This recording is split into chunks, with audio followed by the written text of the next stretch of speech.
Good evening student. இன்னைக்கு நம்ம வந்து ஆண்ட்ராய்டு அப்ளிகேஷன் லேப்ல 6வது ப்ரோக்ராம் பார்க்க போறோம்.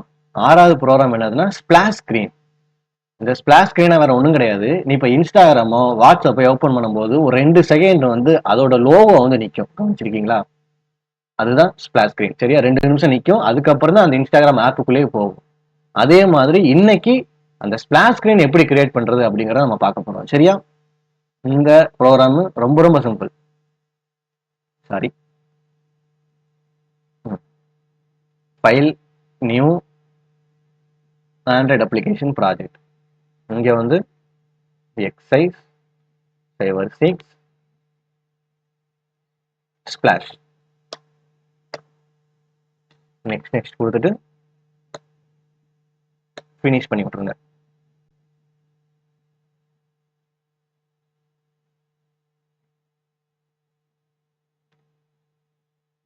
ஆக்டிவிட்டி மெயின், அதே மாதிரி மெயின் ஆக்டிவிட்டி. சரியா?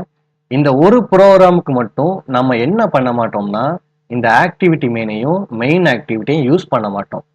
என்ன ரீசன்னா ஸ்பிளாஷ் ஸ்கிரீன் இது வந்து மெயின் கோடிங், அதனால இதை தொட மாட்டோம். அதுக்கு பதிலாக என்ன பண்ண போறோம்னா புதுசா ஒரு எக்ஸ்எம்எல் ஃபைல் கிரியேட் பண்ண போறோம். இந்த ரிசோர்ஸஸ்குள்ள லேஅவுட்ங்கிற ஒரு ஃபோல்டர்ல டபுள் கிளிக் பண்ணிட்டு ரைட் கிளிக்கு ஆண்ட்ராய்டு எக்ஸ்எம்எல் ஃபைல். இதுல வந்து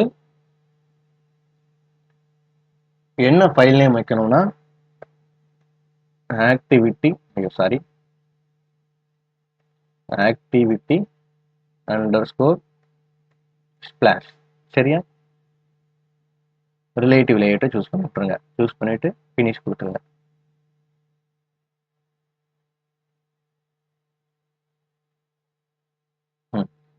புதுசா ஒரு எக்ஸ்எம்எல் ஃபைல் கிரியேட் பண்ணியாச்சு. அகைன் நம்ம வந்து ஒரு ஜாவா ஃபைல் கிரியேட் பண்ணணும். என்ன எக்ஸ்எம்எல் ஃபைல் கிரியேட் பண்ணாலும் அதுக்கு ஒரு ஜாவா ஃபைல் கிரியேட் பண்ணணும். மேலே எஸ்ஆர்சிங்கிற ஃபோல்டர், அது கீழே இருக்கிற com.example.ex6 ஸ்பிளாஷ் அதை கிளிக் பண்ணிட்டு ரைட் கிளிக்கு நியூ கிளாஸ் ஃபைல். இதுக்கு என்ன பேர் வைக்கணும்னா ஸ்பிளாஷ் ஆக்டிவிட்டி. இங்க வந்து இது பிரச்சனை இல்லை, ஜாவா லாங் ஆப்ஜெக்ட் ஒருவேளை சேஞ்ச் பண்ண சேஞ்ச் பண்ணிக்கோங்க. டிஃபால்ட்டா நம்ம என்ன யூஸ் பண்ணோம்னா android.app.activity கொடுத்துட்டு ஃபினிஷ் கொடுத்துருங்க. ஜாவா ஃபைல் கிரியேட் ஆகும். இப்போ இந்த 2 எக்ஸ்எம்எல் ஃபைலையும் ஜாவா ஃபைலையும் கனெக்ட் பண்ணணும். அதுக்கு நம்ம போன எக்ஸசைஸ்ல, அதாவது போன எக்ஸசைஸ் முந்தின எக்ஸசைஸ் நினைக்கிறேன், அதை சொல்லியிருப்போம். என்ன பண்ணியிருப்போம்னா அந்த 4 லைனை காப்பி பண்ணிட்டு ஜாவா ஃபைலுக்கு வந்துருங்க. வந்துட்டு இங்கே பேஸ்ட் பண்ணி விட்டுட்டு கீழே எப்படியும் ஒரு வார்னிங் காமிக்கும். ஒரு கேரட் பேஸ் போட்டதுக்கப்புறம் மெயின்ங்கிற வார்த்தையை அழிச்சிட்டு SPLASK ஸ்பிளாஷ். அவ்வளோதான். அந்த எக்ஸ்எம்எல் ஃபைலும் ஜாவா ஃபைலும் கனெக்ட் ஆயிடுச்சு. சரி, இந்த ஆக்டிவிட்டி அண்டர்ஸ்கோர் ஸ்பிளாஷ் இங்கே வந்துருங்க. இங்கே வந்துட்டு இமேஜ் வியூ, நம்ம இன்னைக்கு புதுசாக படிக்க போகிற கண்ட்ரோல் வந்து இமேஜ் வியூ. சரியா?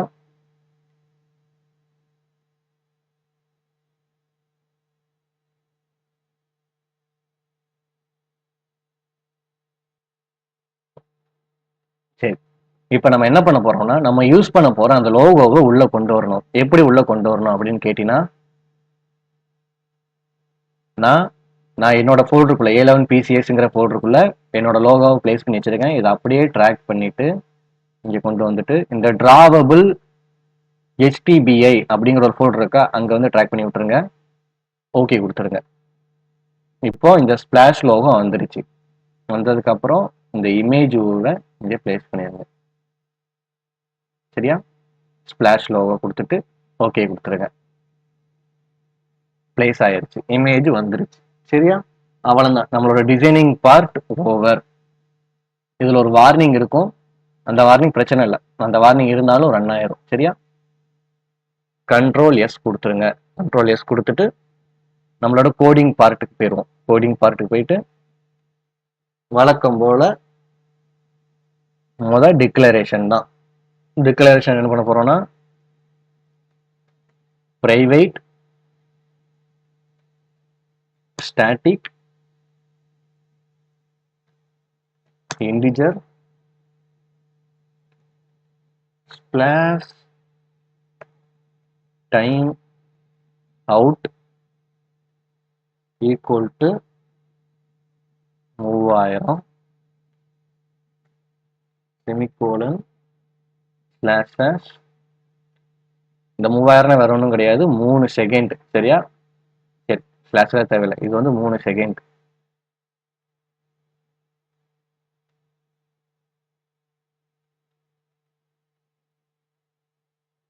சரி நெக்ஸ்ட் கீழே வந்துருங்க கீழே வந்ததுக்கு அப்புறம் என்ன பண்ணணும்னா new handler dot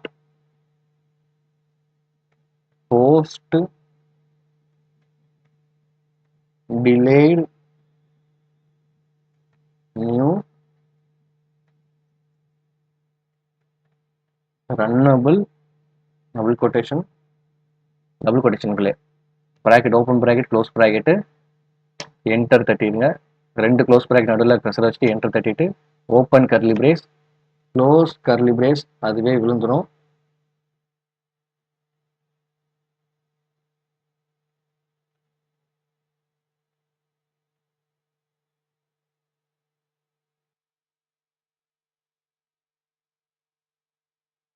close curly brace அதுவே விழுந்துடும் நெக்ஸ்ட் வந்து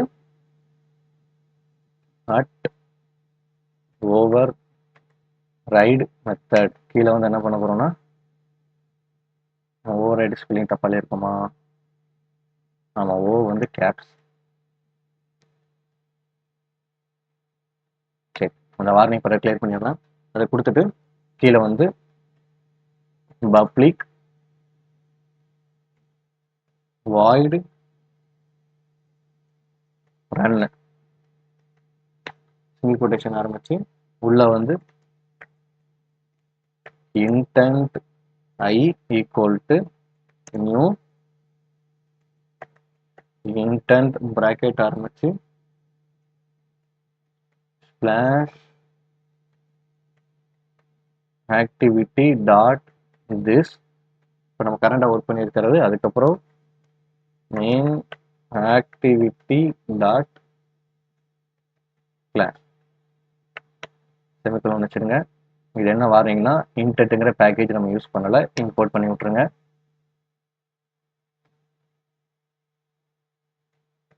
ஸ்டார்ட் ஆக்டிவிட்டி உள்ள வந்து ஹை செமிக்கோலன் போட்டு விட்ருங்க நெக்ஸ்ட் கீழே வந்து ஃபினிஷ் ஒரு செமிக்கோலன் ஹேண்ட்லரில் வந்து ஒரு வார்னிங் காமிக்குது டபுள் கிளிக் பண்ணுங்க டபுள் கிளிக் பண்ணதுக்கப்புறம்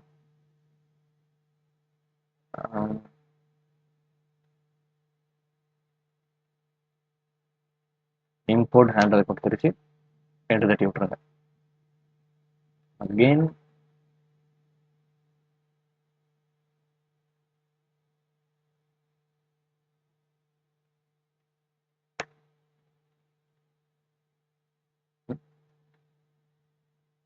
இப்போ 0 எடுத்துட்டு கம்மா இங்கே வந்து ஸ்லாஷ் டைம் அண்டர்ஸ்கோர் அவுட் வெளியே வந்து ஒரு செமிகோலன் இதோட ப்ரோக்ராம் முடிஞ்சிருச்சு சரியா நம்ம என்ன பண்ணியிருக்கோம்னா மொதல் ஸ்பிளாஷ் ஆக்டிவிட்டியை அதாவது இந்த இமேஜ் இருக்கிற ஆக்டிவிட்டியை ரன் பண்ணி விட்டுட்டு அதுக்கப்புறம் இந்த மெயின் ஆக்டிவிட்டிக்கு வந்துடும் சரியா இப்போ இந்த மெயின் ஆக்டிவிட்டியில் என்ன இருக்கும்னா வெறும் ஹலோ வேர்ல்டுங்கிற ஒரு டெக்ஸ்ட் மட்டும் இருக்கும் இதை வேணா சேஞ்ச் பண்ணிப்போம் சேஞ்ச் பண்ணிட்டு என்ன பேர் வைக்கலாம்னா வேல்யூஸ்குள்ள ஸ்ட்ரிங்குள்ள ஹலோ வேர்ல்டுக்கு பதிலாக ஹலோ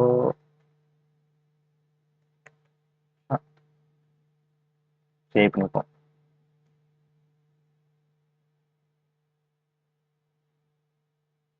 இங்க எந்த சேஞ்சஸ் நடக்கலையே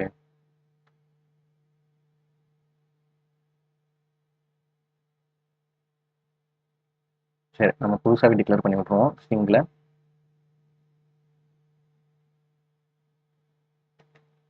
இங்கே வந்து பொறுத்து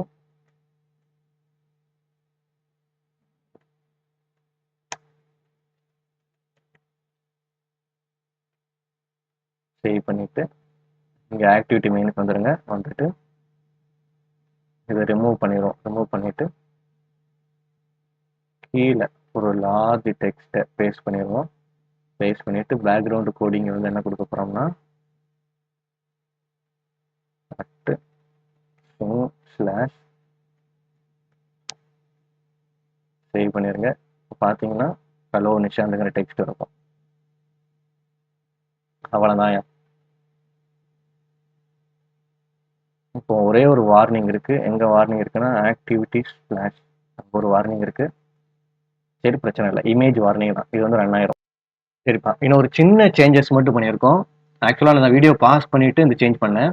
சரியா, அது என்ன சேஞ்ச் பண்ணிருக்கேன் அப்படிங்கிறத பார்த்துக்கோம். சரியா, இங்க வந்து ஆக்டிவிட்டியில ஸ்பிளாஷ் ஆக்டிவிட்டி இது ஸ்பிளாஷ் ஆக்டிவிட்டி நம்ம இந்த கிரியேட் பண்ண தெரியுமா, ஒரு புதுசா கிரியேட் பண்ண ஜாவா ஃபைல், அதோட பேரு ஸ்பிளாஷ் ஆக்டிவிட்டி அப்படிங்கறத இங்க போட்டுருங்க. சரியா, அந்த பேர் தான் வரணும். சரியா, ரெண்டாவது கீழே வந்து activity main activity dot main activity அப்படிங்கிறது இருக்கான்னு பார்த்துக்கோங்க. ஸ்பிளாஷ் ஆக்டிவிட்டி வரணும், ரெண்டாவது மெயின் ஆக்டிவிட்டி வரணும். சரியா, இது மட்டும் கரெக்டா இருக்கான்னு பார்த்துட்டு அதுக்கப்புறம் சேவ் பண்ணி ரன் பண்ணுங்க. சரியாப்பா, இப்போ நான் அகைன் வந்து ரன் பண்ணி காமிக்கிறேன். Right click, run as Android application. Open ஆயிடுச்சுப்பா. பாருங்க, அந்த லோகோ வந்துருச்சு. லோகோ வந்ததுக்கு அப்புறம் என்னோட பேரு. அவ்வளோதான். இதுதான் ஸ்பிளாஷ் ஸ்கிரீன். சரியா, ரொம்ப ரொம்ப சிம்பிள். கோடிங்கும் ரொம்ப ரொம்ப சிம்பிளா இருக்கும். இந்த ஆண்ட்ராய்டு மேனிஃபெஸ்டோ மட்டும் கரெக்டா பார்த்துக்கோங்க. அதை மட்டும் கரெக்டா போட்டிங்கன்னா மேக்ஸிமம் எல்லா ப்ராப்ளமும் ஓகே. சரியா, சரி, இந்த வீடியோ பிடிச்சிருக்குன்னு நினைக்கிறேன். அதே மாதிரி இந்த எக்ஸசைஸ் புரிஞ்சிருக்குன்னு நினைக்கிறேன். புரிஞ்சதா லைக் பண்ணுங்க, ஷேர் பண்ணி விடுங்க. ஒருவேளை புரியலைன்னா கீழே கமெண்ட்ல கேளுங்க, இல்லைனா வந்து கிளாஸ்ல வந்து என்கிட்ட கேட்டுக்கோங்க. சரியா, தேங்க்யூ.